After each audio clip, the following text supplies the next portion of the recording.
Oh my God, this episode is epic.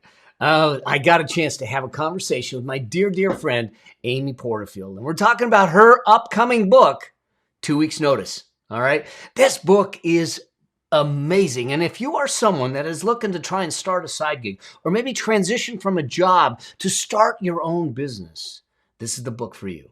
All right. We're going to walk through the process that she did, the challenges that she ran into, the things you need to consider, and what you need to do as your next steps to make it happen. This is epic. So here's what I want you to do. I want you to grab a pad of paper. I want you to grab a pen. I want you to grab a coffee, a tea, a water, whatever your favorite drink is. Sit down, write down, and join me and Amy Porterfield talking about 2 weeks notice and your transition to new existence. I'll see you in the episode. Welcome to this episode of the Affluent Entrepreneur Show.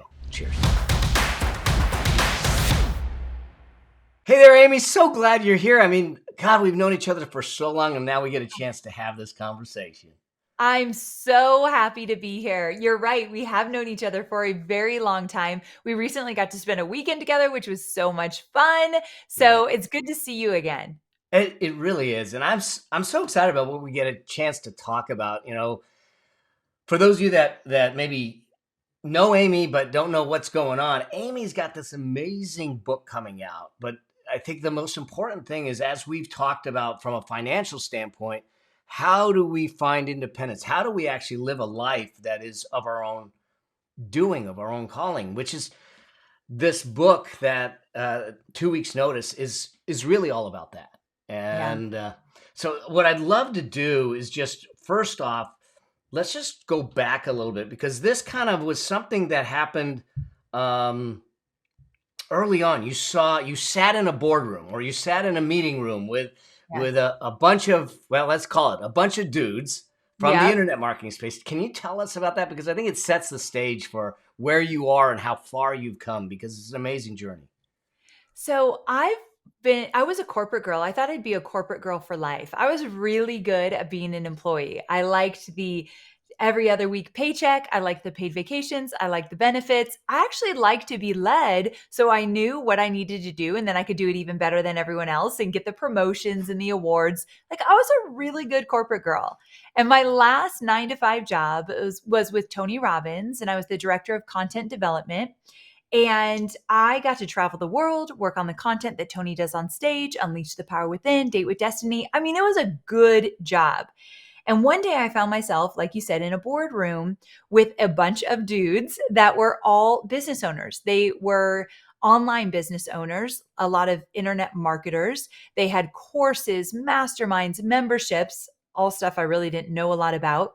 Humbly enough, I was brought into the room to take notes. So I was sitting at a side table taking notes. Tony went around and said, "Tell me about your businesses." And all I heard was freedom. I heard about financial freedom, lifestyle freedom, creativity freedom. These guys were doing what they wanted, when they wanted, how they wanted, totally on their terms. Interestingly enough, they talked a lot about their personal lives, their relationships, the vacations they get to take with their families, the time off they had. And instantly I thought, I put my pen down. I'm like, what is happening in this room? What are these guys doing? I knew nothing about entrepreneurship or about that world, but I did know I wanted freedom. It was the first time I realized I want to be free. I didn't want to be told what to do, when to do it, or how to do it. I didn't want to build somebody else's dream. And that's exactly what I was doing.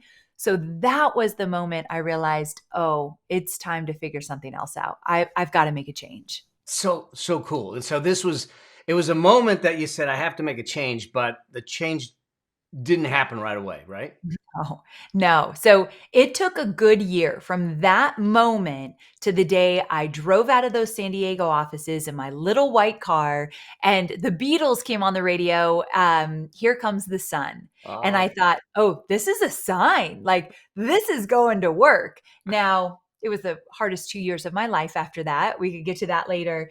But it took me a good year to leave. And what I write about in 2 weeks notice is a runway. If you are looking to leave your 9 to 5 job, you want more financial freedom, lifestyle freedom, we got to get a plan together. And I know you teach planning. You are a proponent of planning. And I think Even when leaving your job, you need a plan. So real quick, let me run you through what that Yeah. plan looked like.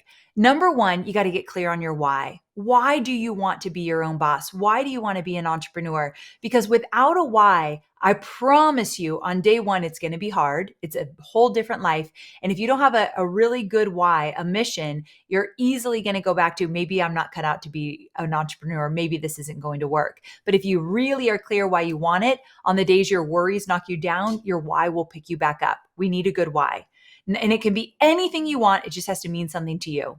Number two, we got to look at our finances. And this is where you come in. You could really help a lot of people do this. And I know you already do. We got to get clear on our finances. What does that look like? How much money do we actually need to make to cover our expenses each month?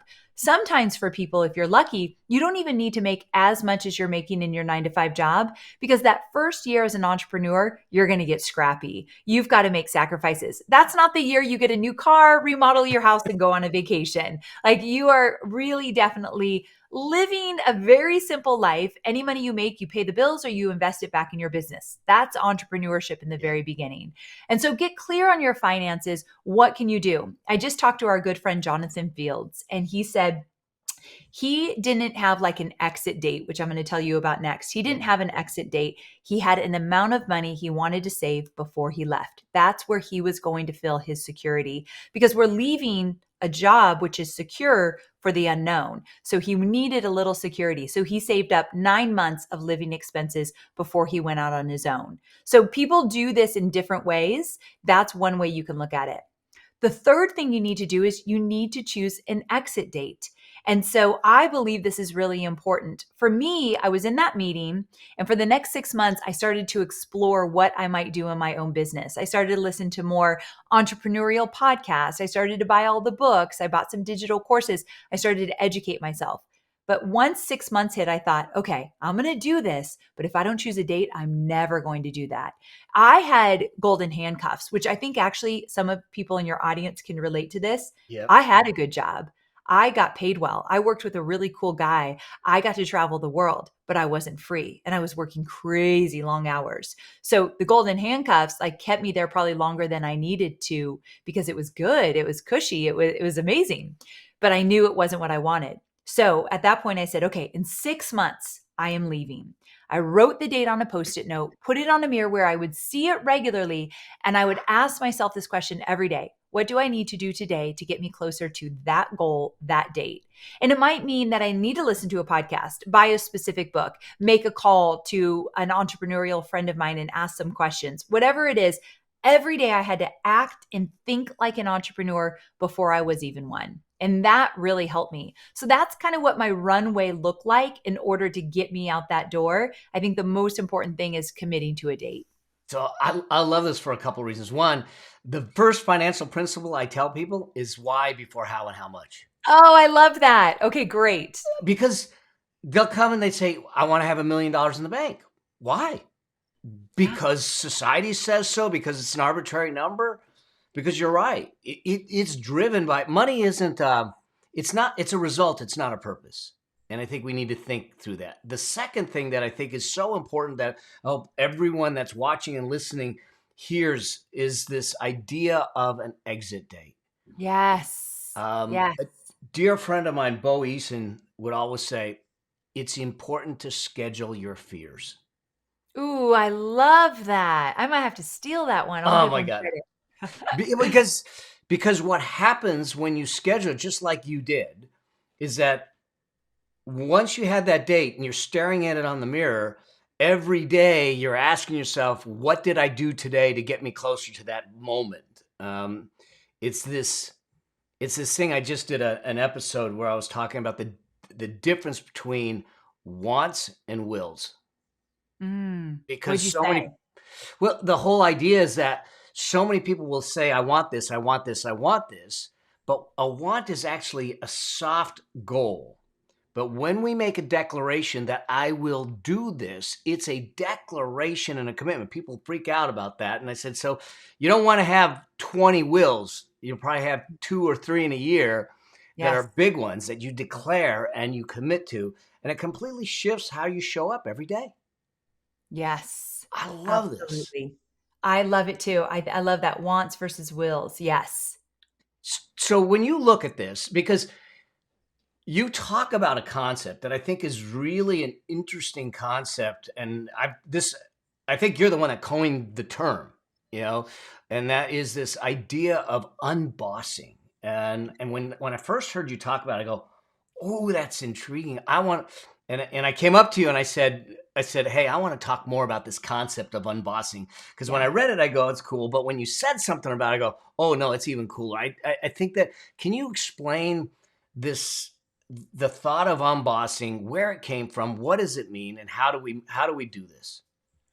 Yeah, so it's one of my most favorite topics to talk about because it's the one thing I struggled with the most and made many mistakes around it. So when you think about unbossing, it's funny, I saw someone write about it. They're like, I loved when Amy was talking about unboxing. And I'm like, oh no, no, that's not what it is. It's unbossing. And it's this concept of starting to believe that you do not need to be led by anyone else but yourself. Really stepping into, I'm going to call the shots. I'm going to believe that I can figure this out and I will troubleshoot anything that comes my way. It's a belief, thinking, or knowing that you can be your own boss. Now, it sounds like such a simple concept, like, okay, I'm going to start believing I could lead myself. It's actually very ingrained in us to have a boss. For Yeah. me, here's what it looked like. I grew up with a really strict father, his way or the highway. He was my very first boss. He taught me what it looked like to be led. From there, I had a bunch of bosses in my corporate jobs, usually all male. And the problem was for me, and some people can relate, I wanted validation from my dad. I didn't get it as much as I wanted. So I kind of took that. We take a lot of our challenges in our home life into our work life. I started looking at my bosses and I wanted validation from them. It's really easy to get a validation from a boss. You just go above and beyond. You become a yes girl. You do all that they want and then more. You work weekends, you work nights, you go on the trips that no one else wants to go on. It's easy to get validation in the work world when you're going to kill yourself to get it. And so I got really good at going above and beyond. And I really thrived in this environment until that day that I realized, wait a second, this is actually not the path I want. So when I started to think I wanted freedom, I wasn't like all of a sudden ready to be my own boss. I went out on my own a year later and I started to run my business. And then all of a sudden, I was doing consulting for small businesses. I was doing their social media as well.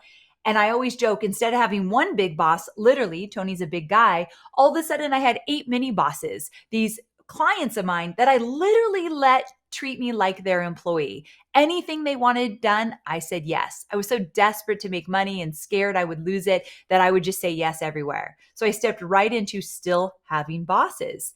But then it got really bad. A few years into my own business, it was, I think, the third or fourth year, I almost hit $1 million in my business. That's a lot. That's like a really big goal for most of us as entrepreneurs to have your first Especially if you're $1 million doing one on year. one.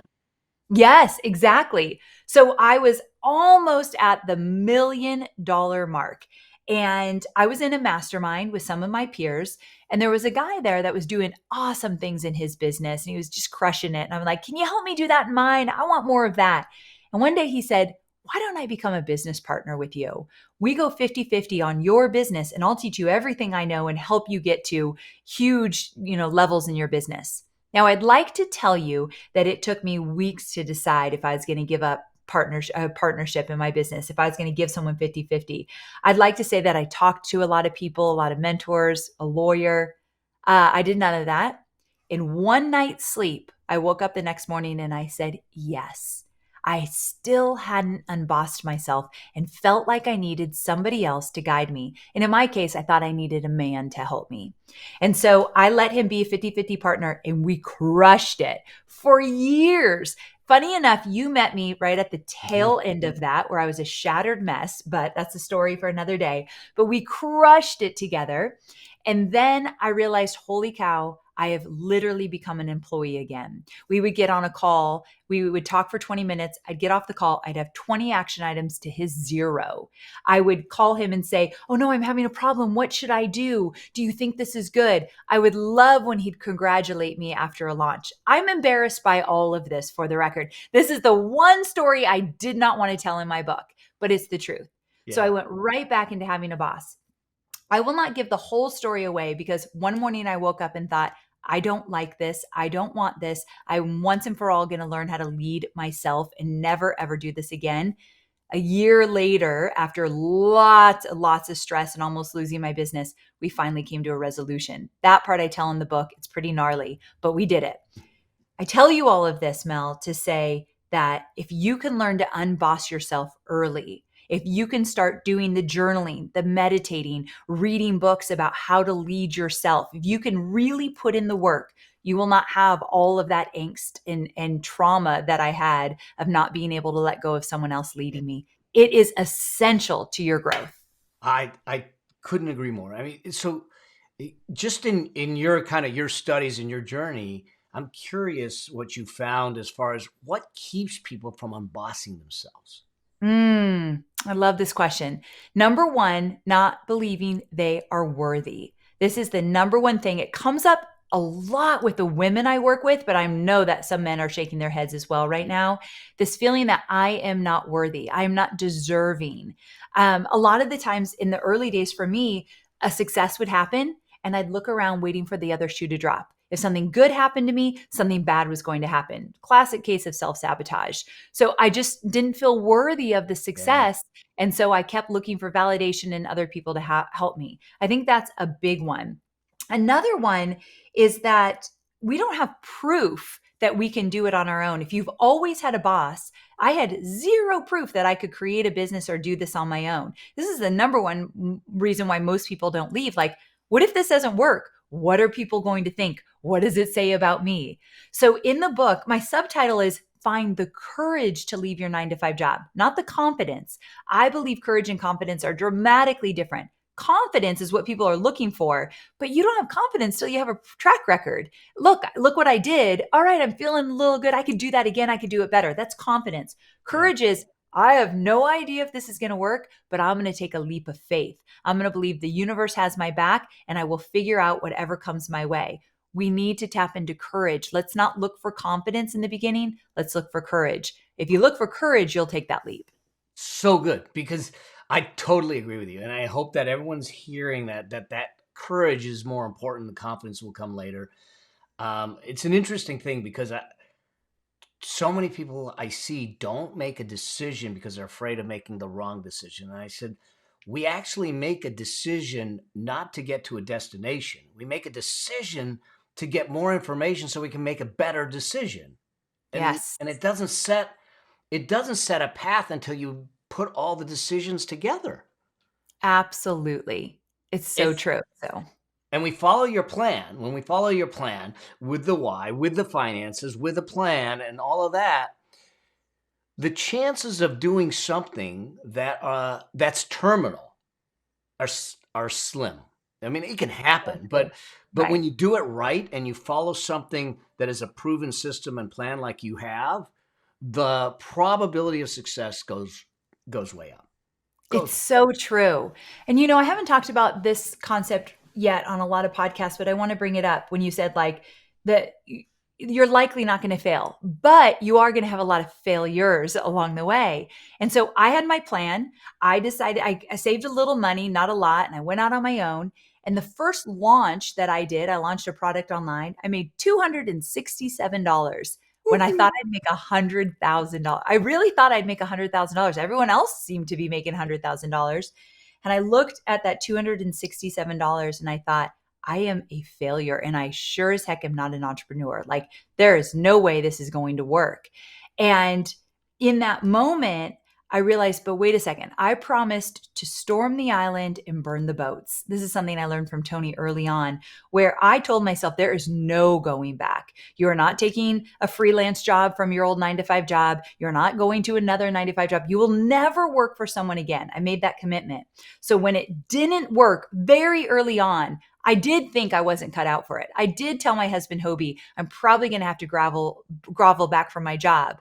And he just said, get up. Let's do this again. Like, having someone in your court, whether it be a spouse, a friend, a family member, not letting you go back is so incredibly important because, as you know, Mel, entrepreneurship can be very lonely if you let it. Yeah, it really is. And I'll tell you, I'm blessed with a beautiful and amazing partner. You are, and if I was you, I'd marry her 100 times over. I am obsessed with Stephanie. I love her. Oh my God. And just having someone in your corner, like you have Hobie, and even if it's not a spouse, like you said, a mentor, a friend, a peer, that will boost you up or kick you in the butt when you need it. I think it's huge. It's huge when Yeah, we start to down this journey, because one thing's for certain, the plan won't work as planned. One thing's the other thing that's for certain is that we are going to have those stumbles along the way. But I don't think anything is absolutely terminal. I don't know if agree. I'll real quickly Agree. and go is this idea of terminal. I, I did a lot of webinars, and you taught a lot about webinars, and this organization would have me come and do webinars. Well, this time I was actually doing the webinar. I was doing the tech and the talent. I Oh, rolled out of bed. I got my Superman pajama bottoms on, no shirt. I get in, I do. It's just going to be slides, so they're not going to see me. okay. I'm freaked out right now. Let me tell you, I strap in with the headphones, so I am tethered to the computer. I start the webinar. There's 250 people on from an organization that everyone knows me because they gave me the Lifetime Achievement Award. And about 2 minutes in, I see the chat going saying, Mel's naked. He's Stop not it. wearing a shirt. Stop it right now. I am Oh my dying. God. Mel, you Post-it did was not know never you were was on was was camera. never more important. Oh, Oh my, you didn't know you were on camera. I had no somehow I turned the webcam on go to webinar and had no idea until I saw this thing and I thought they're going to oust me out of the organization. They're going to throw me out. I mean, I grabbed a Post-it note, slapped it on the camera Oh my and kind of God. kept on going saying maybe they didn't see. But Oh, the crazy thing is, one, by the end of that program, I literally sold $30,000 worth of consulting work, okay. and Amen. they kept bringing me in to keynote their conferences. So I don't know if it means Did they like ask you to do it without a shirt? Maybe it's your big muscles that's sold. Let's talk about it. What is it? But that's such a great story because you really that's oh embarrassing. my Like god, that that could like really derail someone. Like I'm never doing a webinar again. That freaks me out. And but you still showed up, and not only did you keep showing up, they actually wanted you to because they loved you and you were offering great value. We're all going to mess up, but that yeah. doesn't mean people aren't going to see our value through it. So true, so true, and most of the mess ups aren't going to be terminal. So keep in the game, because your Yeah, dream, that why that you talked about, is the reason that we're in this game. absolutely. So very true. So good. All right. So going along this lines, I think that there is something you mentioned finances, and as people are starting to think about this transition, there can be some anxiety. They may have kids at home. They may have other bills to pay. How how do you help them navigate this money anxiety piece of a transition like this, so they can at least navigate it psychologically, and it doesn't really stall them out or freeze them. You know, I just had this idea that down the road, we're going to have you come on my podcast and talk about what are the tactics that you need to Yeah. do in order to prepare for something like this? I think you are absolutely the expert of that. But I love that you said, like, psychologically, how do you do this? And it comes down to your ability to let go of your need for absolute certainty and security. Because listen, there's things you can do to prepare, and we talked a little bit about that. But the anxiety to me is also it's twofold. One, how much money do I have in the bank? Two, how willing am I to take some risks and actually do things that I've never done before with no guarantee? One of the things I've learned along the way with entrepreneurship is I have to get uncomfortable to grow. When I get cozy and comfortable in anything I'm doing, I promise you it's going to start to decline over time. I've done that in other areas of my business. I sell digital courses, I do webinars. In 2021, I didn't see the kind of results I had seen for years and years and years. And it really freaked me out. But then I thought, all right, let's get uncomfortable. Let's do some things I've never done before. And then next year, boom, we were back in business.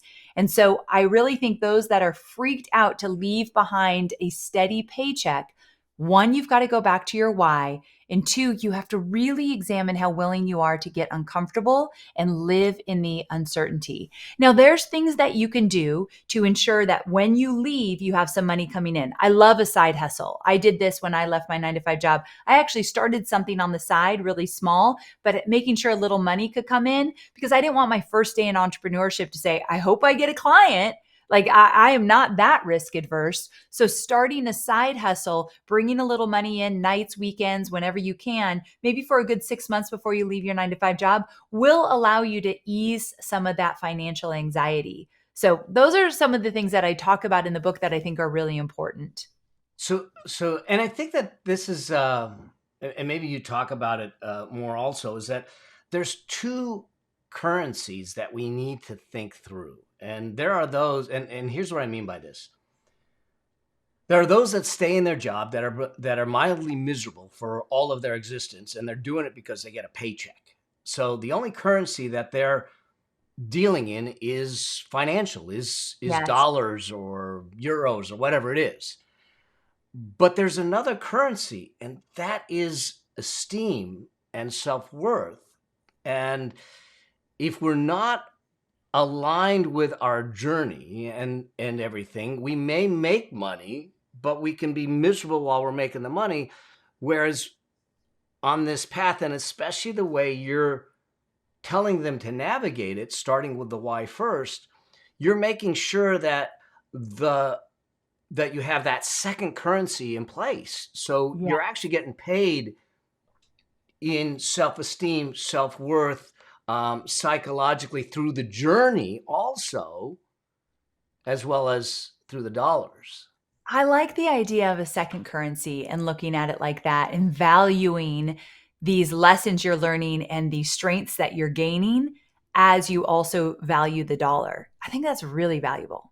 Yeah, yeah. So now if we look at someone, and I've got just a couple more questions as we get towards the close. I could talk to you for hours. Same Okay. friend, same. Um, but if someone's looking at the possibility of leaving their 9 to 5, what would you tell them is the first step to do? Mm.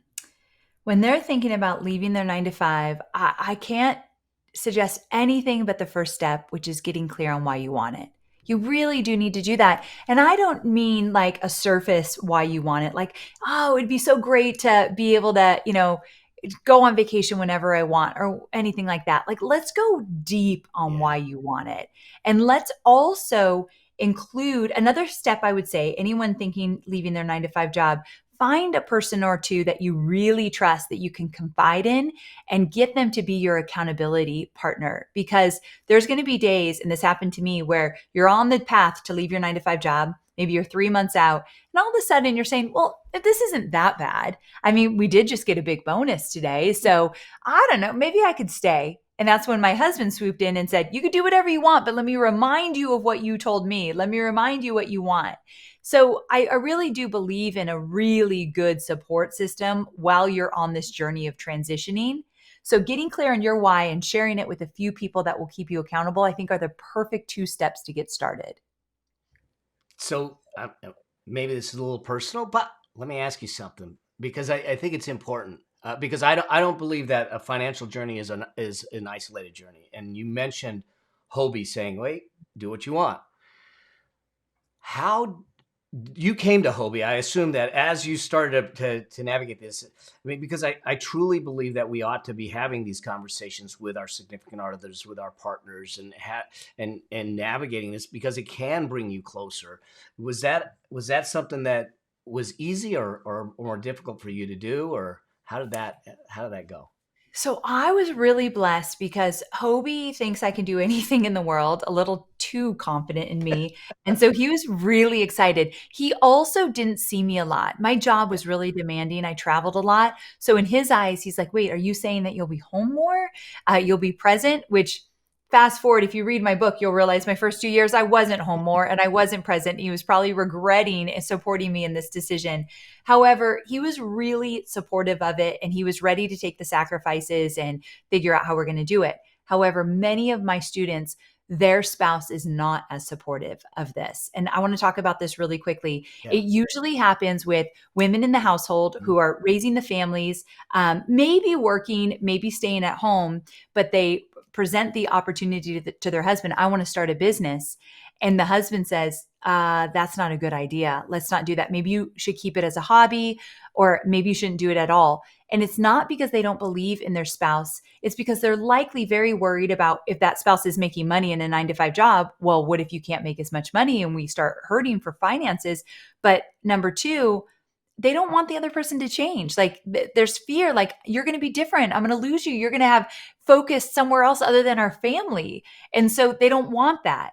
That's something that needs to be navigated. I literally wrote scripts in my book of how to have these hard conversations with someone who doesn't want you to do what you want to do. And I was just talking to a mutual friend of ours, Shalene Johnson, Yeah. and she was saying, what do you do? And I said, I know this is very controversial, but you figure out a way to do it anyway, because you're going to regret the person that told you not to do it, especially the person you love and sleep next to every night that didn't want you to follow your dreams. There's going to be resentment. And she suggested maybe that's the time for therapy. Talk it out with a mediator in therapy to see if you can get on the same page. And I thought, that's actually really great advice because there needs to be a resolution. You got to follow your dreams or you're really going to feel frustrated with the person that told you not to. So it's a dicey situation, but it's a conversation that many people are going to have to have. Well, and I think that it's important to have to It do it is. right. It needs to be had, and you mentioned the whole idea of the why needing to be not some surface why, some deeper meaning why. Mhm. And I think that when I work with couples on this, I said, I want you to have a conversation with your spouse, and they go, ah. I said, no, this isn't a money conversation about, hey, you spent too much. This is a conversation about your vision for your life Yes. together, and that's where your why comes in. And when you are talking, if you're all on the same page for that vision for life together, it's easier to see where this fits in, and you can have a conversation at a higher level than this tactical details of where the fear is going to reside. Absolutely. I love that. A conversation around your vision for life. Yeah. That's when it becomes real and important. All right. One more question, then I want to make sure that people know where to get this book, and all the goodness that's Amy Porterfield. So, is that if you had a chance to go back, I don't know, a decade or something like that, and look forward and talk to yourself, what's the one thing you would tell yourself to do? I'm going to say it and people are going to roll their eyes and be like, yeah, easier said than done. I didn't say it was easy, but I think it's important. I wish I allowed myself to make mistakes in the beginning. I thought I had to have it all figured out. I thought I had to be perfect. And the only reason why I thought that is I was very scared of what people would think about me if I wasn't. What if I do a webinar all wrong? What if I crash and burn? What if I say something I shouldn't say online? And what will people say and think about me? And my good friend says, if they're not paying the bills, they don't get an opinion. And that I wish I learned earlier. That's one lesson I wish I learned, but also just allow myself to make the mistakes. The only way you get clarity is in action. When we don't know how to be entrepreneurs in the beginning, we're going to make mistakes. Let yourself have that grace. You will get so much farther faster. I love this. I love this. And looking at your journey and how you've done it, how you've navigated, knowing you and Hobie and all the lives that you've changed. This is a beautiful thing. And I'm so glad that you decided to put the book out. So uh, the book is coming out in a few weeks. February 21st. February 21st. Yes. It is out. How can they get a hold of it? And where's the best place that we can send them? And we'll hook it all up in the show notes and in the description. So 2weeksnoticebook.com. So 2weeksnoticebook.com. When you pre-order, I've got a bunch of bonuses. So if you happen to be listening to this before the book comes out, tons of bonuses that you can get your hands on. But if you order the book when it's out, I still have some good bonuses for you. So make sure to visit that site and I'll give you all the details, but you can buy the book wherever books are sold. So awesome. So here's the thing. I want you all to sit back for a moment, take in what Amy and I talked about. Maybe think about your life. Think about what you want it to be. Think about, where could I be in 12 months, 2 years, 5 years, 10 years? Where would you be if you didn't make that choice? Pick up the book, read it, take the first step, and see where it takes you.